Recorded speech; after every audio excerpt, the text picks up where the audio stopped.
So the information age has brought us many things. It's brought us close together, YouTube, etc. But it's also brought us to the point where discourse of any kind is massively more complicated, and that's the biggest threat to empathy and any kind of sensitive, intelligent, mature discussion of how we should live as people. Man has no understanding. He can be taught a few simple tricks, nothing more. Welcome back to the channel. Welcome to the channel if this is your first time. This is a kind of a reaction video, but it's a video about a topic I've never spoken about before. And it's kind of my take on something that seems to be apparently exploding on BookTok. So that's TikTok's book community. I don't use TikTok. I tried for a while. It was doing my nut in, so I stopped. But apparently TikTok is full of an apparent fight slash discussion slash rant about books being too political. So you got lots of people on there after the election, so straight after the US election, when that guy got in, about how books shouldn't be political, they should just be entertainment.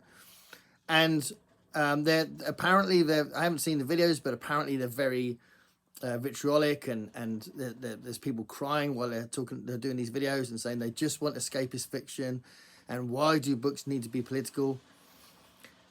And it's a huge thing. I'm going to try and tackle my reaction to this. My reaction is multi-layered, but I'm bouncing off two videos I watched. There's quite a lot of videos on there that I haven't watched that I found when I was searching, but these are two I watched. So the first one I saw was from someone called Maddie from A Little Bit Mads. So I was looking through her other videos, and I came across a video where she was going to say she really hated Kings of the Wild. So, whoa, that was a little bit of a surprise. But anyway, I haven't watched that yet, but I'm intrigued. But she did a fantastic video about how crazy it is that you're going to argue that books should be political or can be for any kind of sustained period or whatever. And then I saw another one that came up by somebody called World, W-U-R-L-D, World, and she really made me laugh. I thought she was really funny and actually went through a different angle. So Maddie from the A Little Bit Mads was talking about the fact that as a white person that isn't necessarily sort of living through poverty or whatever, she can look at this issue from a privileged perspective, which I think is a really interesting way to start the video, which is what she did when she started the video. She said that it's very easy for these white TikTokers to want to just escape into their books and ignore the world and stick their head in the sand. It's very easy to do that if you're one of the privileged. And I think that's a really interesting point. So that was where she started her video. And then if you compare that to World, I don't know what World's real name is. I was looking at it, just looking for it just out of respect, but I couldn't find any evidence of what her real name is. So maybe she doesn't want anyone to refer to her with her real name. But World actually looked at slavery and looked at the importance of empowerment, which they both do. And obviously, knowledge is power. Knowledge is something that is extremely restricted without the ability to read. I mean, if we can go right back to the Reformation, the whole point of how the Reformation changed the entire Western world was because Martin Luther translated the Bible. It became a new kind of political discourse, what was in the Bible, and there was loads of spin-offs of that. There was so many different versions of Protestantism across Europe because everyone had their own ideas of what was in the Bible, and that was because they were able to think about how they interpreted it because it was translated. So that's just way back there, and it's just a standard thing that I'm sure everybody understands, that knowledge is power. You will stay totally disenfranchised and powerless if you don't have knowledge. You don't understand what's happening to you. And actually, reading and some critical reading as well, but critical responses to the world, and an ability to cognitively process stuff, that comes from reading. A way of stopping that from happening would be to prevent people from reading, or to prevent certain books from being around, or to discourage reading, or say that it's old fashioned, and it's not something that can benefit you, and maybe just escape into your book that doesn't have any reference to anything or whatever. So that's the thing. The knowledge is power. I feel like I need to correct something I've just said, because one thing I'm gonna be saying in a minute is sometimes what appears to be pure entertainment has a political angle, or has aspects of politics within the text. So what do I mean by that? So what is politics? So politics is the way we're governed, the way that our values and our understanding of society, and the way we interact with each other, in with our sort of morality and our laws, how that is translated into some kind of political system. That's what politics is. Politics is not just party politics. Politics is actually not just left and right. There's all sorts of things in between. There's all sorts of ways of looking at different issues in different ways. Politics is a huge umbrella term that can mean basically the way we live. So if it really is that, then clearly there's going to be so much politics in every book, because if a book is worth reading, it has some reference to reality. So if it has some reference to reality, it's probably got a political angle, even if it's subtle. So the fluffiest pulpy thing will still have some elements of politics in there. So I am going to refer to some books. I'm going to go from the most obvious things, and then I'm going to I'm going to bring up an author and a book that really would make it clear what I'm trying to say, but it's not necessarily the sort of book that you would normally start a political discourse about. So political awareness is something that I've always been very passionate about, and like very, very committed to, since I was, I don't know, 14, 15, when I started becoming politically aware. And when I was a teenager, I used to be like so frustrated. It didn't seem like many people around me were politically aware. And then that seemed to get filtered into a more politically aware world through the internet. But the internet's changed things, because now you've got to the point where all this information has produced like billions of experts, and everybody thinks they're right. And actually, the political discourse is more difficult now than it would have been before. So, you've got people disbelieving science, or even thinking it's a belief. The way I've just phrased that, the idea that science is a belief, which is really, really scary. But, you've got people that say the most ludicrous things because they've got some fact to back it up that they found on the internet. And that is a new element of discourse that makes argument and discussion and just general chat really difficult nowadays. And that can make you want to just bury your head in the sand, to be fair. But it tends to be the people that are less interested in discussion or being critical about the things they've looked at that want to stick their head in the sand. So I do think that the problem we've got with the fluidity of truth and the cynical attitude to facts, that has produced a really big problem. So I think that makes it even more important that we encourage reading, and that we encourage thoughtful reading of thoughtful books, and a genuine discourse that comes from reading, rather than using reading just to try and forget about that stuff. So that's the general point. But let's have a look at some books. So I'm going to just refer to some books that probably the first half are very obviously political, and then the last few aren't quite as political, but have political content or a political angle.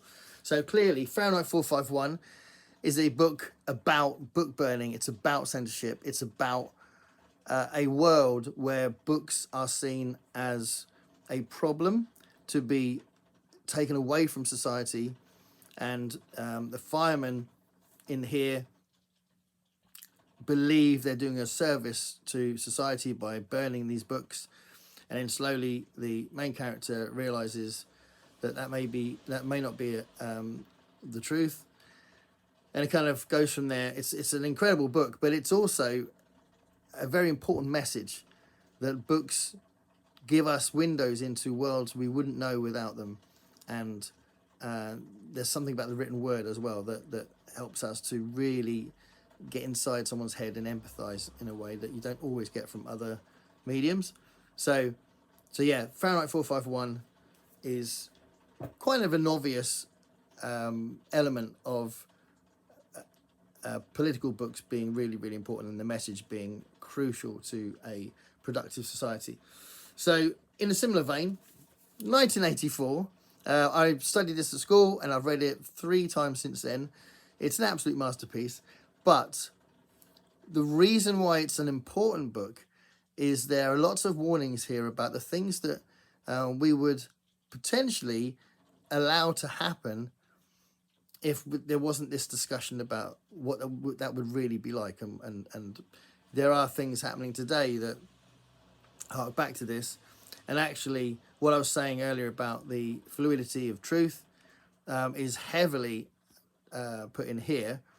They are constantly at war, but they're never actually at war. The government make it up, and they keep changing who they were at war with to keep the population on their toes. And they're ratting their neighbours out for crimes against the state, and there's all sorts of different elements of totalitarianism that are discussed in here that sadly we need to be aware of, because a totalitarian state can happen anywhere, and no country is exempt from that. So this is a really important book from that perspective. And Brave New World. Brave New World is a really important book as well, because it's got a different angle than Orwell's 1984, because with this one, it's kind of like about the tyranny of complacency and the fact that this dystopia is created through perpetual contentment and almost like a numbness. So I think that is fascinating within itself. But again, it's a very important political point that wouldn't be lost on the reader. Okay, so those 3 are really kind of obvious. But this is a book by Ursula K. Le Guin, which is enjoyable to read. So it's not that it's not entertaining, but ultimately what she's doing here is discussing a political theory. She's discussing anarchism and comparing it to capitalism through the envoy character that's trying to broach some kind of new communication device between 2 different societies, one that's capitalist and one that's anarcho-syndicalist. And the discussion about what the consequences are of those societies is brilliantly done in this book. And this is my favorite Ursula K. Le Guin book, but ultimately this is about discussion, and it's about her exploring those ideas, and she does it brilliantly. So that's really cool. So I'm going to delve into some areas now that are not quite as obvious. So you may have read Philip Pullman's Northern Lights series, Northern Lights, Subtle Knife, and The Amber Spyglass. You may have read those thinking it was just a bit of fun, but there are loads of political connotations with these books, and almost like an anti-religious thread as well, a deep-seated mistrust and cynicism against the Catholic Church. And as it develops, there's lots of other things that get explored as well. But this is not just light entertainment. This is multi-layered, multifaceted, heavily nuanced, and I thoroughly recommend them if you haven't read them. I haven't actually talked about this series much on the channel, but again, this is entertainment with a fantastically interesting and relevant political angle.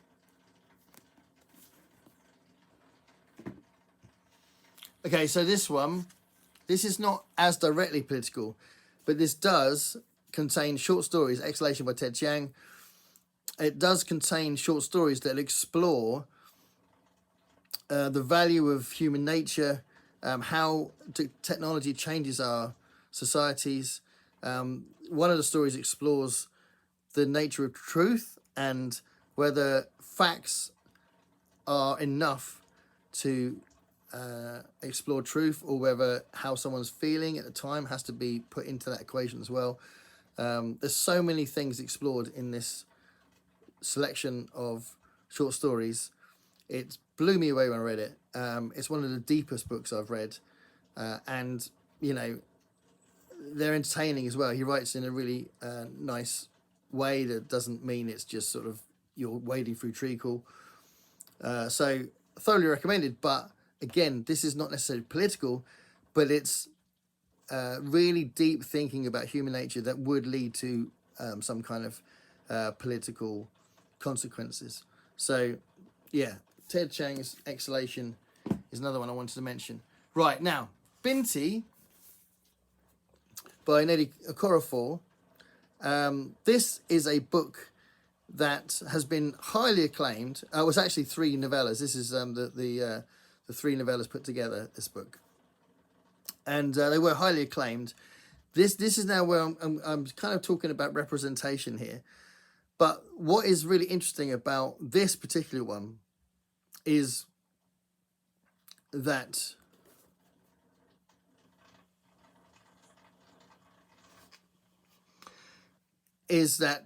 Binti is from the Himba tribe, and the Himba tribe, you may know this already, but they're the ones that sort of have this red clay as part of their identity, and their hair is done in a particular way, and it's a really important part of their identity. And that becomes a plot point in this, and her world is turned upside down by different things that happen to her through her ambition to travel through space, and these aliens that they have to deal with. But the nature of her identity as a Himba girl is really, really essential to it, and you really get the really nice representation where it's used within the plot, and it's just one of those things where I don't know any other example of a science fiction book that explores that specific identity, and this is where you can discover more about a particular culture or a particular identity through fiction. So I think this is a really good example of that.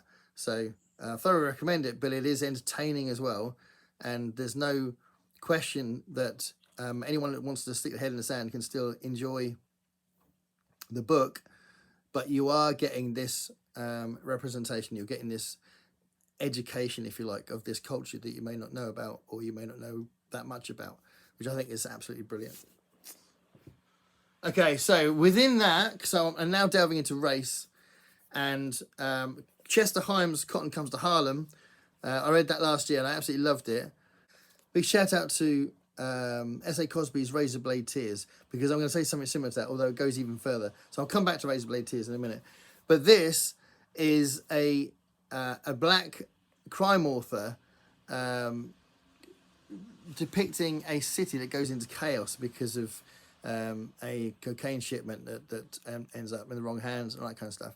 But the way it depicts the city and the communities that are affected by it, and some of the characters in there, like the priest character that's kind of central to it, is one, fantastic, two, entertaining, but also gives you that cultural education that I think you can get from fiction, and it helps you to be more empathetic with issues about race. So if you have that kind of knowledge behind you, and that sort of educational end of crime can be amazing.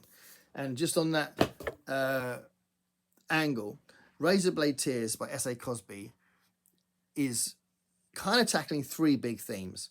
So it is tackling race, because the two main characters, the two fathers that are trying to uncover who murdered their children, their sons, they are of different races, and race comes up a lot in their arguments and in the different people they meet. Also, homophobia is explored in there as well, because that's central to the plot as well. The actual murder is related to homophobia, and the two characters, one of them is homophobic, and to be fair, they're both trying to deal with that kind of thing anyway. So it's done really brilliantly, really sensitively, and it's looking at poverty as well. So those three things, class, race, and sexual orientation, are all explored in a brilliant way in that book. And I think with the way that the characters change throughout the book and the way they ultimately mature in their ideas, is that kind of empathy that you can sometimes find in fiction. Okay, so again, in a similar way, this one, T.J. Klune's The House on a Cerulean Sea, that is another book that purely entertaining, really entertaining. It's a lot of fun. It's very light and fluffy, but it has a really important thing to say about representation, about the way children are treated. It's an important thing to say about the foster system, and the way that government bodies like councils might treat those that are neglected or not given the right services. So, social services in general is kind of looked at, sort of underpinning this. And it is based on not based on, but it was influenced. He was influenced by something that actually happened as well. So, really important book, but a lot of fun. But again, it does have a political angle. Okay, two more. So, Sayaka Murata's Convenience Store Woman, which I reviewed on the channel a little while ago. This is a lot of fun. It's a really likable, charismatic book with a very likable, charismatic character at the center of it, who is basically trying to have quite a humble, innocent life, but she keeps getting all these demands on her for being a proper woman with the people around her and her family and stuff. And it basically very subtly explores female identity, female expectations, what we expect women to be like, and how someone might want to, how someone initially wants to rebel against that, and then when they feel like they need to conform, how it goes wrong, if you like. It's a brilliant book, but again, it's looking at conformity as well, which is a political angle. This is a very political book about women, the way that women are treated. Ultimately, what is within these pages is a very light, likable feminism. So it is a lot of fun, but it's there. There is a political angle to this book, and that's part of the reason why it's so brilliant. And then on that note, the last book I'm going to mention, because that book had really important things to say about women and about her experience, I think, as well. And just to end on Richard Lehman, the notorious horror author who treats women really badly and kind of revels in that, seems to delight in torturing women and having their clothes fall off every few seconds. This is also political, because if you imagine that this was very prevalent in the 70s and 80s, and before that, the relationships between men and women were quite defined. Men were like that, women were like that, and then this kind of thing The way that he writes was really common in the 70s and 80s and 90s, really. And now you don't find it as much, and you will find people really turned off by this because the world's changed and the way we treat women has changed, the way we write about women has changed, the way that how they dress in TV and movies has changed, and that in itself is political. So even Night in the Lonesome October by Richard Lehman, which it's Lehman stuff is always full of this very specific and very, very old-fashioned attitude to women. Even something like this is political. So the point is, it's everywhere because politics means the way we live. It's society, it's community, it's us, and how we treat even an individual. So even how we talk to someone, if they are different from us, then how we talk to them is political. If they're exactly the same as us, it's like two white people, two white men speaking to each other may not have as much of a political angle as two minorities talking, or a minority talking to a white. I don't know, but it probably still would be two white men talking about a particular issue that they disagree on. The point is, it's everywhere. So you can't have an argument saying that books shouldn't be political. It's crazy. So books are explorations of poverty.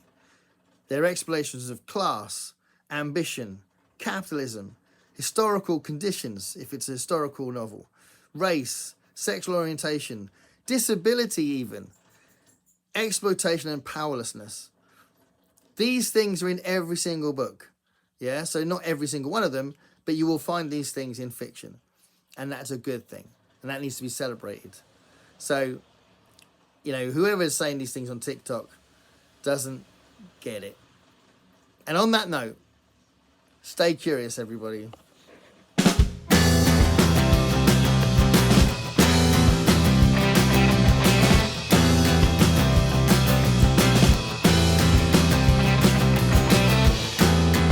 Paint me a picture